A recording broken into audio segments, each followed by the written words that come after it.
Hello guys, നമ്മളൊരു യാത്ര പോവുകയാണ് മൈസൂരേക്ക്. രാവിലെ തന്നെ നമ്മളെ യാത്ര നമ്മൾ സ്റ്റാർട്ടാക്കിനെ. നേരെ പോകുന്നത് മൈസൂരിലേക്കാണ് കേട്ടോ.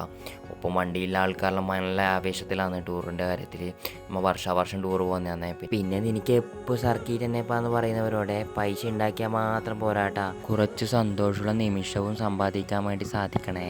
അപ്പം പിന്നെ നമ്മൾ കൂർഗ് ഗേറ്റിൽ നിന്ന് ഒരു പിടി ചോറും കഴിച്ചിട്ട് മേലെ പോയത് വൃന്ദാവൻ ഗാർഡനിലേക്കാണ്. ആടെ ഒരാൾക്ക് ചാർജ് ചെയ്യുന്ന പൈസ വെച്ചാൽ 100 രൂപയാണ് കേട്ടോ. 100 രൂപ വലിയ പൈസയൊന്നും അല്ലാന്ന് എനിക്ക് തോന്നുന്നത്. നിങ്ങളുടെ അഭിപ്രായം എന്താ വെച്ചാൽ ഒന്ന് കമൻറ്റ് ചെയ്യണേ. പിന്നെ അവിടെ കുറച്ച് സമയം നമുക്ക് ഇറങ്ങെല്ലാം ചെയ്ത് കുറച്ച് റീലെല്ലാം എടുത്തിട്ടുണ്ടായിനി കേട്ടാ. റീലെല്ലാം എടുത്തതിൻ്റെ പിന്നെ മെല്ലെ വാട്ടർ ഷോ കാണാനേ പോയിനി. വാട്ടർ ഷോ ഒരു 15 മിനിറ്റ് വാട്ടർ ഷോ ഉണ്ടായിനെ. ആടെ നമ്മൾ നേരെ തിരിച്ചത് ചാമുണ്ഡി ഹില്ലിലേക്കാണ്. ആടുന്ന് വ്യൂവും കണ്ടിട്ട് നമ്മൾ നേരെ ഒരു പാലസിൻ്റെ മോഡലിലെ ഹോട്ടലിലേക്ക് കയറി കേട്ടാ. ആടുന്ന് അവർ റൊട്ടിയും പനീർ കറിയും കഴിച്ചിട്ടാകുമ്പോൾ നേരെ റൂമിലേക്കാണ് കേട്ടാ പോയിനി. ബാക്കി നാളെ. എന്നാൽ പിന്നെ ഞാനങ്ങോട്ട്